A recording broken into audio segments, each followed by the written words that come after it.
Alors bonsoir à tous, on se retrouve pour notre cours numéro 38 sur les halachot de Shabbat toujours. On avait commencé à parler de la mélacha précédente qui était la mélacha numéro 20 et c'est du soda. Qui était la mélacha numéro 20, la mélacha de bonner vaisseau terre, de construire et de détruire avec les différentes applications. On avait parlé dans le cours précédent de tout ce qui est le din de OL, donc de faire une tente en quelque sorte avec tout ce qui est ouverture de store, de poussettes, etc. On avait vu aussi d'autres dérivés. Ce soir, on va continuer et essayer de terminer cette melacha. Et on va parler donc premièrement des tikkun kelim. Après, on va parler d'autres choses, mais voilà, au fur et à mesure. Donc là, on va parler déjà des tikkun kelim, les réparations des kelim, des ustensiles. Et je vous partage mon écran. On va avoir un rythme assez intense pour essayer de finir la melacha ce soir. Bezrat Hashem. Tikkun kelim. Achzarat Yadit la Delet. Keshem Sheasur le Achzir et Delet Abaït. Donc on va voir que des cas pratiques là ce soir a priori. Keshem Sheasur le Achzir et Delet Abaït Limkoma Mishum Bonnet. De la même manière qu'il est interdit de remettre une porte d'une maison en place à cause des melcha de Bonnet parce que c'est construire en quelque sorte. Alors de la même manière, car Asur Litkoa Yadit Bedelet, il est interdit de fixer une poignée à une porte.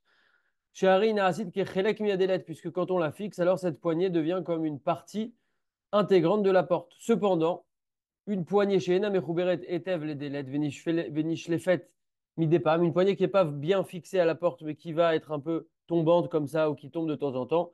Alors dans ce cas-là, Moutar le Achzira ou Lifto Arba Beshabbat Share Ikemafter. Dans ce cas-là, on aura le droit de la remettre.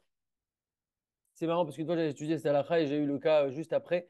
Il y avait une porte comme ça avec un genre de boule qui se tournait, un pommeau, et en fait, ça tombait régulièrement. Donc là, en fait, c'était possible de la remettre effectivement, parce que ça avait l'habitude de tomber. Parce que dans ce cas-là, la poignée, elle devient un petit peu comme une clé. C'est ce qu'il nous dit ici dans la halakha. Achzarat Delet Aaron, si on a maintenant une porte qui s'est démontée d'une boîte ou d'une armoire, par exemple, alors Asur le Achzira Limkoma, on n'a pas le droit de la remettre à sa place, cette porte, de peur qu'on vienne l'enfoncer avec de la force et qu'on transgresse la mélacha de Maké Bepatish. Maké Bepatish, c'est un coup avec un marteau, en fait. À l'époque, ceux qui travaillaient dans le fer, quand ils fabriquaient un objet en fer, alors il fallait mettre le dernier coup pour finir l'objet. Et donc, en fait, on a cet interdit-là donc de finir une action, de finir un objet. Et donc, la porte, en fait, si on en vient à la claquer très fort, bien, et on fait un clac où elle va se remettre bien en place, ça, ce sera un problème. Et donc, ce sera interdit. Donc, on ne pourra pas remettre une porte d'armoire. Concernant un tiroir, Arzarat Megira, remettre un tiroir, Megira Chulchan ou Aaron, donc un tiroir d'une table ou d'un bureau ou d'une armoire qui est sorti complètement de son emplacement. Moutar le Achzira be Shabbat, il est permis de le remettre en place pendant Shabbat. Pour un tiroir, donc, ce sera permis. Akbaat ve'anmachat stander. Il est permis de baisser ou de monter un stander. Donc, un stander, c'est les pupitres là pour étudier, pour mettre des livres dessus. On a le droit, il n'y a pas de problème. Puisque c'est la façon de l'utiliser. En fait, des fois on le baisse, des fois on le monte. Il y a comme un genre de vis qui s'ouvre ou qui se ferme pour pouvoir régler la hauteur. Donc ça, c'est permis. Et il n'y a aucun problème. Akbarat mirse amalchia. On aura le droit, donc, moutar les farek et mirse amalchia. Donc on a le droit d'ouvrir, donc de démonter une salière pour mettre dedans du sel, la recharger, quoi. Velachzor ou les avrigots, et donc de la refermer ensuite. Ce sera pareil aussi hein, pour du poivre, bien évidemment. Il n'y a pas de problème de bonnet ici quand on va venir fermer la salière ou de problème de sautaire, de détruire quand on va venir ouvrir la salière, il n'y a aucun problème. Et donc, ce sera permis. Arkavat Gevia Achret Pahamit. Donc, il y a certaines fois où on a des verres en plastique qui sont assez classe. Et il y a le petit pied qui est séparé, vendu séparément en fait, enfin dans le même plastique, mais le verre n'est pas monté, il faut le monter. C'est des petits verres à pied comme ça où on vient clipser le pied. On vend ça des fois pour Pessah ou pour des Shabbat Ratan, il y a besoin de beaucoup de vaisselle et voilà, c'est des trucs jolis. Il est permis de le monter, ce pied-là, pendant Shabbat, sur ce verre-là, et il n'y a aucun problème. Pétil Tsaf, Kachar Malikim Nerot be Yom Tov. Donc, dans un cas où on allume les Nerot à Yom Tov, des fois, on est déjà donc, dans Yom Tov, on rallume enfin, on est déjà dans la fête et on doit allumer pour faire entrer la fête, par exemple. Si on est on a deux fêtes qui se suivent ou autre, eh bien, on pourra mettre une mèche dans le flotteur. Donc, dans le cas où on a le droit d'utiliser la mèche et de l'allumer, hein. Si on est dans un cas comme ça, il n'y a pas de problème, en tout cas au niveau de bonnet de la construction, de mettre la mèche dans le petit flotteur pour pouvoir allumer les nérotes. Kivun Mishkafat, donc si on doit régler des jumelles ou quelque chose pour voir comme ça, donc en fait, quand on vient régler la petite bague au milieu, on vient régler l'ajustement des verres et c'est comme si on construisait un peu la lentille. Mais ça, il n'y aura aucun problème, ce sera permis d'ajuster des jumelles à notre vue, puisque c'est la façon dont on utilise les jumelles et on n'est pas en train d'être mechadesh quelque chose, de rajouter ou de créer quoi que ce soit. Milou Ishaon, donc Milou Ishaon, c'est de remonter une montre. On parle ici d'une montre mécanique. Aujourd'hui, je crois qu'on ne trouve plus de montres comme ça. VN basé Mishum Metaken Keli, il n'y a pas dans ça le fait d'arranger un Keli, un ustensile. Kevan Shirak Mamshir et Tamatsav Akayam, puisqu'on ne fait que prolonger une situation déjà existante, Bepeaulato chez la Shaon dans l'action de la montre. Puisqu'elle tourne déjà et donc on va la remonter pour qu'elle puisse continuer à tourner. Veim Paska Peaulato les Gamri. Maintenant, si la montre s'est arrêtée complètement, alors il y en a qui sont Mahmirim, Shelo le Maloto, de ne pas la remonter. Avala Meke Eliashlo Almilismor, mais celui qui se montre plus euh, souple, même si elle s'est arrêtée et qui veut la remonter, il a aussi sur qui s'appuyer. Vechol sheken shemutar la hanot shaon shebetnuat yad ou mitmalu ou mamshir lifa. Et donc, si on a le droit déjà comme ça, alors a fortiori qu'une montre qui se remonte toute seule par le mouvement du poignet, en fait, quand on bouge, ça aussi, il n'y aura aucun problème de porter ça Shabbat, même si elle va se remonter comme ça mécaniquement pendant qu'on bouge le bras, ce sera permis. Azazat mechuge shaon, donc de bouger les aiguilles d'une montre. Moutar les aziz et mechoge shaon, donc il est permis de bouger les aiguilles d'une montre, les kaveno, les shahat amedouilleket pour régler la montre, à condition chez Enze Mafsik Bentaim et Peolat Hashan, à condition de ne pas arrêter pendant ce temps-là. Si je bouge les aiguilles, si ça va arrêter le fonctionnement de la montre, ce sera interdit.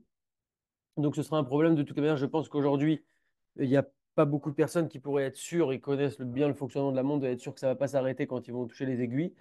Donc, dans le doute, il vaut mieux s'abstenir et ne pas toucher les aiguilles si on n'est pas sûr à 100% qu'on ne va pas arrêter par cela la montre. Arzarat Adasha les Mishkafaim, remettre un verre sur des lunettes. Adasha chez le Mishkafaim, un verre de lunettes. Chez Yatsam Imkoma qui est tombé, qui est sorti de son emplacement. Vezakouk les Mishkafaim Meod. Et il a vraiment besoin de ses lunettes parce que sinon il ne voit pas. Yarzira Be'adinu, Velo Bechoska, on pourra remettre le verre délicatement et pas fort, mais délicatement ce sera permis. Mibli le Adek et Aborek sans resserrer la vis. On pourra juste remettre en place délicatement le verre. Les enfants, les enfants, les enfants, vous pouvez parler un peu plus doucement? Parlez doucement, parlez un peu plus doucement. Elia, Elia, Elia, Elia. Netinat Hadashot Benozel, Moutar Leaniach Hadashot Maga Benozel, on a le droit de mettre des lentilles de contact dans du liquide dans lequel on les maintient. Chez l'autre, Baishena, Vetit Kalkelena, pour ne pas qu'elles s'abîment et qu'elles sèchent, les lentilles, on pourra les mettre, il n'y aura pas de problème. Kipoul Mapionim, il est permis, les khatrila, donc de plier des serviettes et de faire des différentes formes en bateau, en oiseau, en ce que vous voulez, des serviettes en papier, par exemple. En l'honneur de Shabbat, il n'y a aucun problème de plier les serviettes et même de faire des formes. Kilouf shahava me aktav, imnatfa shahava ava lotir du Sefer Torah. Si on a de la cire épaisse qui est tombée sur les lettres du Sefer Torah, sur le rouleau, quoi. Af imen otiot nikarot, même si les lettres ne sont pas reconnaissables, parce que la cire est dessus maintenant. Moutar les kalef et shahava, on a le droit d'enlever, donc on pourrait se demander est-ce qu'il y a un problème de sauter ici, de détruire. Non, il n'y a pas de problème, on pourrait enlever la cire. VN basé nershav, kemetaken et Sefer, c'est pas considéré comme si on était en train d'arranger le Sefer Torah. Asiyat zar prachim, Moutar les kabetz prachim amefuzarim bebait la sotam zar lanoy.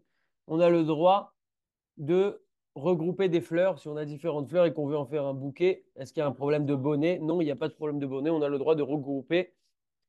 euh, on a le droit de regrouper les fleurs. Chaque fleur ensemble est considérée comme un keli et en les regroupant, en fait, bah, c'est juste une association de différents ustensiles et on n'est rien en train de construire, donc ce sera permis. Après cette partie sur les tikkun kelim, les réparations d'ustensiles, on passe à la deuxième partie.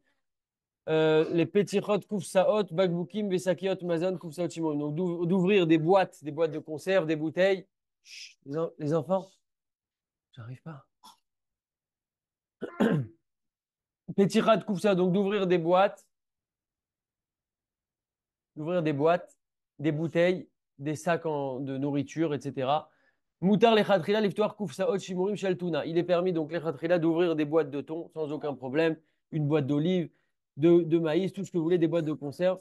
Il n'y a pas ici de crainte de créer un keli parce qu'en fait, quand on ouvre la boîte, on pourrait se poser la question, est-ce qu'on crée un keli, est-ce qu'on crée un ustensile, puisqu'il nous reste au final ce petit récipient?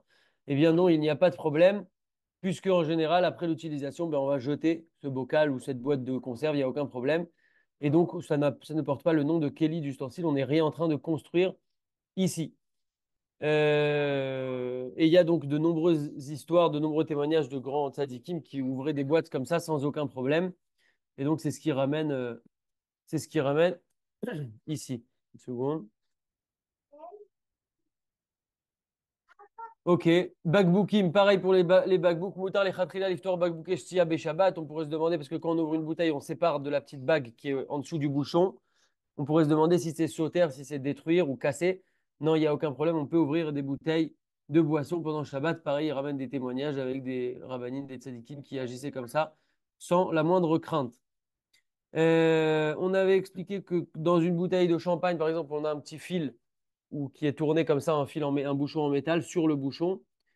Il est permis de l'ouvrir sans aucun problème pendant Shabbat. Il n'y a pas ici de problème de faire un nœud ou de refermer. Il n'y a pas de problème ici. On pourra ouvrir ou fermer une bouteille de champagne. Sakiot ma'achal ou pariot. Donc, il est permis les khatrila d'ouvrir des sacs de nourriture, des goûters, tout ce qui va être dans des emballages en fait, ou dans un sac où il y a du lait, une canette, un sac de nourriture, du sucre, du café, un paquet de biscuits, tout ce que vous voulez, on a le droit, ou même des keli khat pa'amid, donc si on a un paquet de verre en plastique, ou un paquet de serviettes en papier, ou un paquet de mouchoirs, un paquet de couches, tout ça, on en a besoin pour Shabbat, donc on peut les ouvrir, il n'y a aucun problème, que ça soit à la main ou que ça soit même avec un ciseau. On sait que le ciseau, bah, on ne peut pas utiliser tout le temps un ciseau Shabbat, mais en tout cas, si c'est une utilisation qui est permise, alors le ciseau n'est plus mouxé. Et donc, puisqu'on aura le droit d'ouvrir ces différents sacs-là de nourriture, on peut très bien, d'après Rav Ovadia Yosef, prendre un paquet de bamba si on doit l'ouvrir avec un ciseau et l'ouvrir avec un ciseau, puisque l'utilisation du ciseau ici sera permise. Et donc, on pourra l'ouvrir soit à la main, soit avec un ciseau. Et même si c'est sur les lettres, il n'y a aucun problème, selon Rav Ovadia en tout cas. On peut couper, même si on coupe une écriture, c'est pas un problème, c'est le derrière d'ouvrir les choses. Metaken Khalav Kant Komad, donc je savais pas ce que c'était, ça fait des fois il y a des trucs comme ça ici en Israël.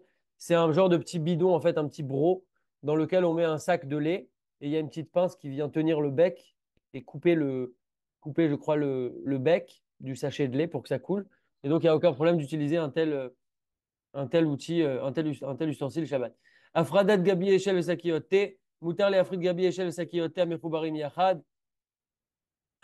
Les enfants, parlez doucement. On a le droit de séparer, donc dans un sachet de thé, on a toujours le petit carré là qui nous sert à tenir le sachet. On a le droit de le séparer. On n'est pas en train de casser, de couper, de détruire, il n'y a pas de problème. Mais au contraire, ça a été fait pour ça, pour qu'on puisse utiliser le sachet de thé. Au passage, le thé, on rappelle, on ne l'a pas encore vu, je crois que ça sera dans la melcha de Bichoul certainement. Quand on fait un thé Shabbat,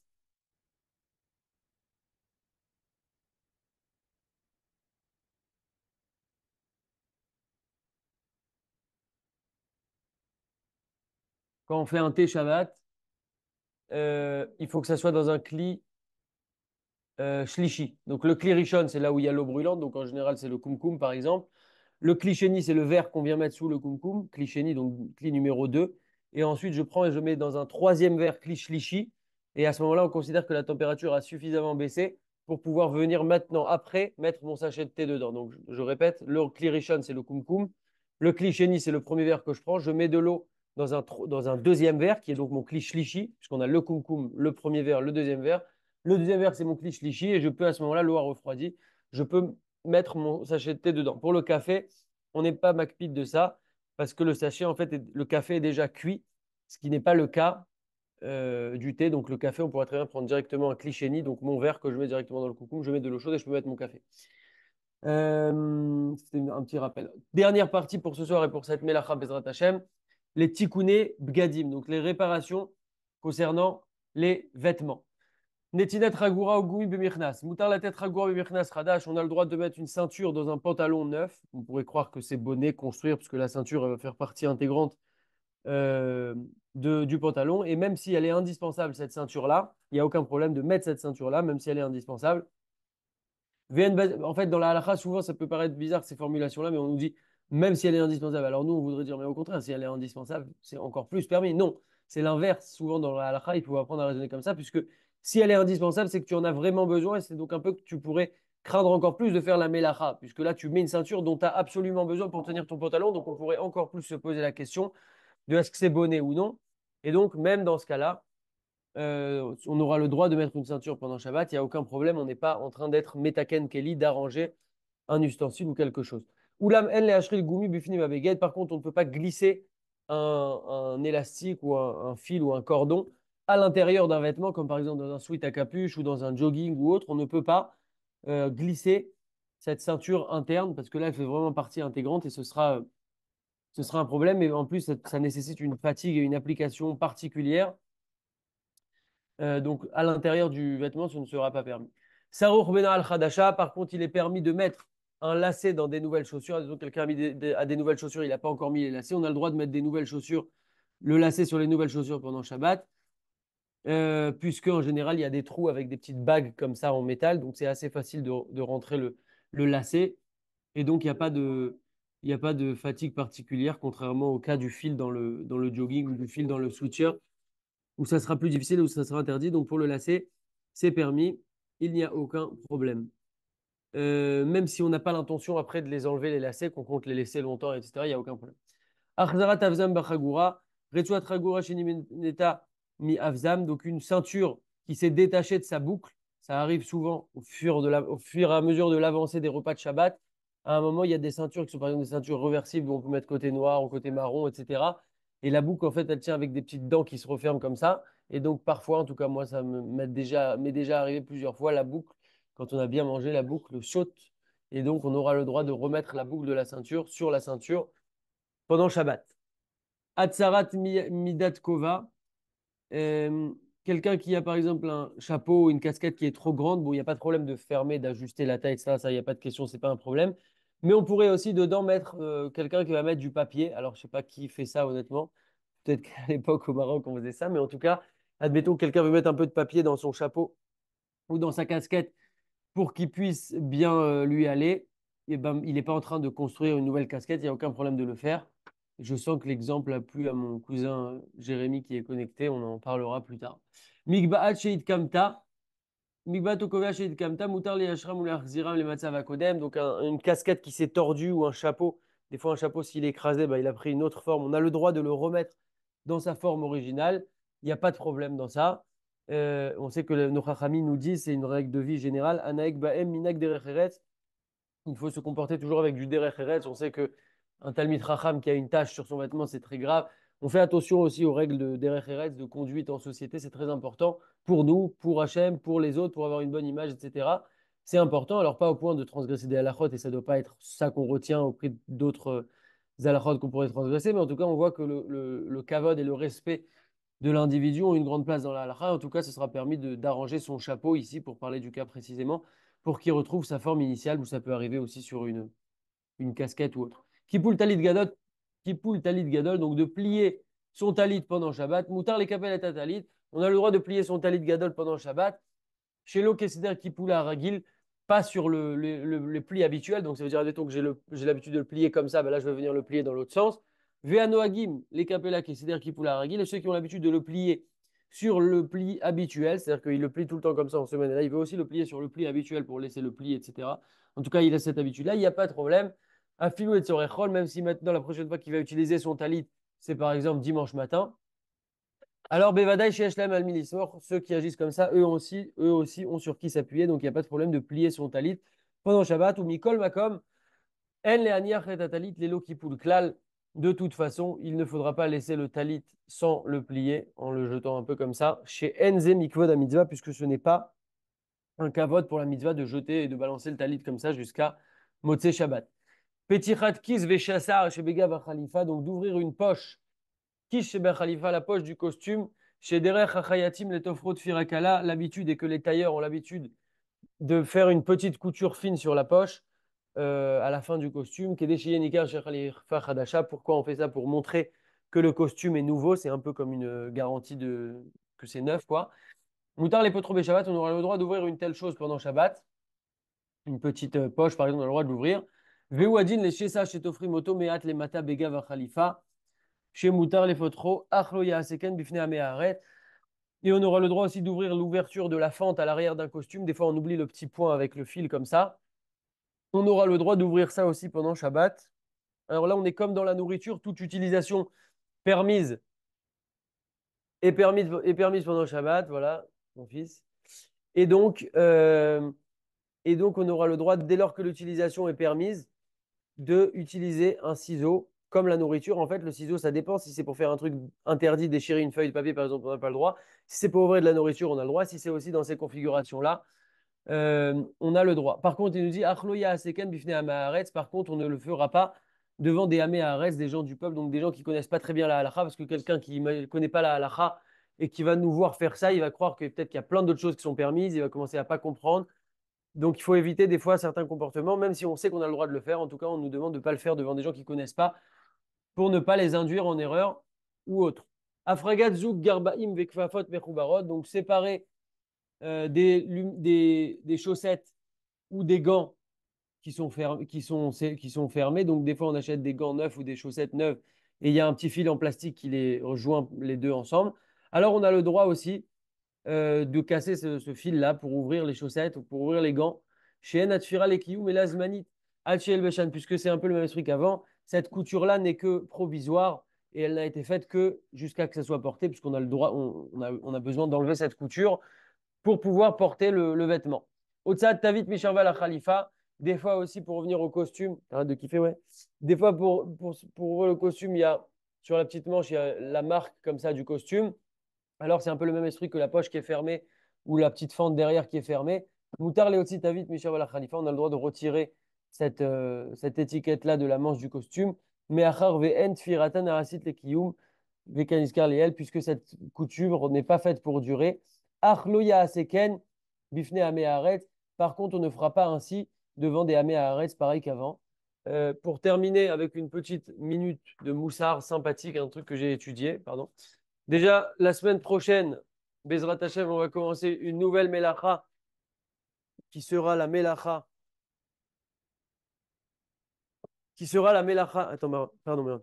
Qui sera la Melacha de Mechabé. La Melacha de Mechabé, donc c'est éteindre. C'est une nouvelle Melacha. Là, on a terminé avec la Melacha de Bonévé Sauter. Et pour terminer avec un petit mot, Chazak à tous, pour terminer avec un petit mot de Moussard. Le Harizal écrit Daki Aose mitzvah, sache que celui qui fait une mitzvah, En maspiklo bema sheyaase ota. Il n'est pas suffisant qu'il fasse cette mitzvah. Simplement le fait de la faire, ce n'est pas suffisant. Pourquoi? Chez Haré Matsinou Bedivrei Chazal, on a trouvé dans les paroles de nos Chachamim, chez Amrou, Kol Haose mitzvah, Ata Achat Mativim lo ou Marichim lo Yamav. Pourquoi? Parce que, bon, attendez, laissez-moi 2 secondes. Tout celui qui fait une mitzvah, on regarde sur lui au moment où il fait cette mitzvah et on lui prolonge ses jours, on lui prolonge sa vie. Également, on a d'autres choses où on nous dit Kol Amekayam mitzvah ploni, tout celui qui fait telle et telle mitzvah, yesh losrar kar vekar, il a un salaire comme ça et comme ça.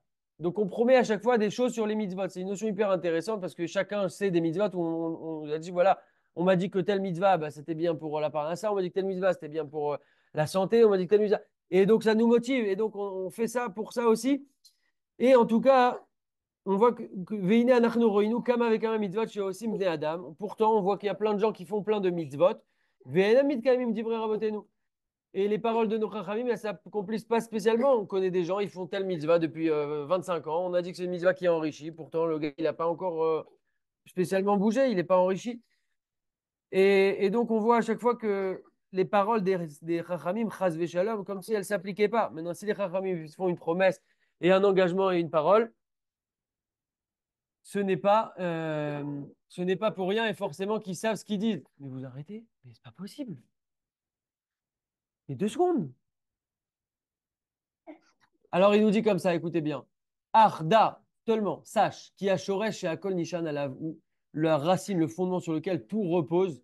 Chez Be'asiyat, et là c'est écrit en grand, chez Be'asiyat à mitzvah, Al Yershov, chez Alav Kemasa. Au moment de la mitzvah, on ne doit pas penser comme si c'était pour nous une charge, un fardeau, et qu'on veut maintenant se dépêcher de vite l'accomplir et de se décharger cette mitzvah. Et là, mais plutôt, Yershov Keilu Be'asoto, Ota mitzvah, il faudra penser qu'au moment où on fait maintenant cette mitzvah-là, Yarviach Elef Alafim Dinar Rezav. On va gagner des milliers et des milliers de dinars Rezav, donc de pièces d'or, comme si on allait gagner pour cette mitzvah-là un salaire énorme. Mais tout de suite, on doit avoir cette motivation-là.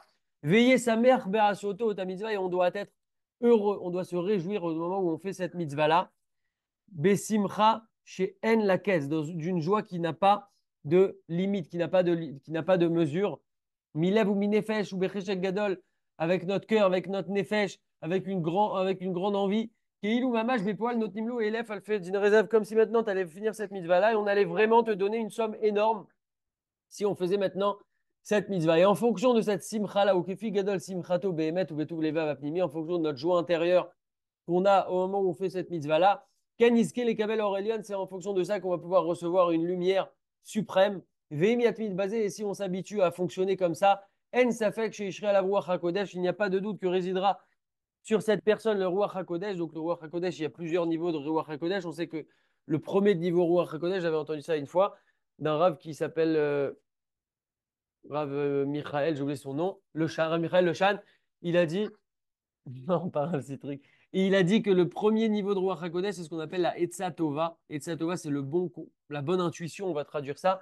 Des fois dans la vie, on doit faire un choix et on ne sait pas comment. Bah, je pouvais choisir entre ça et ça, et boum, j'ai pris ça. Et Mina Shamaim, au final, c'était parfait parce que ça et ça et ça et ça. Donc cette bonne intuition-là, c'est déjà le tout premier niveau de Ruach HaKodesh. Après, il y a bien sûr d'autres niveaux au-dessus. Mais en tout cas, celui qui fait les mitzvot comme ça va résider sur lui le Ruach HaKodesh, Ve'inyanze Noek Bekiyum Shkol Mitzvot Kulam. Ça s'applique à toutes les mitzvot. On rappelle qu'on a des centaines de mitzvot qu'on peut accomplir par jour, tous les jours de l'année. Ou Be'et, chez Osek Vatorah. Et au moment où on étudie la Torah, écoutez bien, on termine avec ça. Chez Yebecheshek Gadol Nimraz Beit Lahavut Atzum. On doit être en folie, on doit être avec une volonté extraordinaire. On doit se réjouir de ça. Keil ou Ahmed Lifne à Meler, comme si maintenant on se tient devant le roi, ou Mesharet Lifne Lefanav, et qu'on se tient devant le roi des rois en train de le servir avec une grande volonté et pour trouver grâce à ses yeux les Kabel, mais nous, Ma'ala Yetera Ugdola, pour recevoir de lui une élévation et voilà, qu'on puisse s'élever. En tout cas, de faire les mitzvot Bessimcha, c'est très difficile et donc c'est très important, mais c'est une question d'habitude et il faut s'habituer avant chaque mitzvah, même une petite bracha, une pièce dans la tzedaka, un chesed, une prière en minyan, tout ce qu'on fait, de le faire avec de la joie et la joie amène la joie. Donc voilà, je réactive les micros. Razak à tous. S'il y a des questions, vous pouvez les poser. Vous pouvez. Razak Shimon. Razak Jérémy, Bravo, bravo. Razak de ta présence. Razak à tous. Razak Shimon. Merci Eric. Razak Oubarour. Et bravo pour le cours hein, de lundi dernier au mur, c'était magnifique. Hein.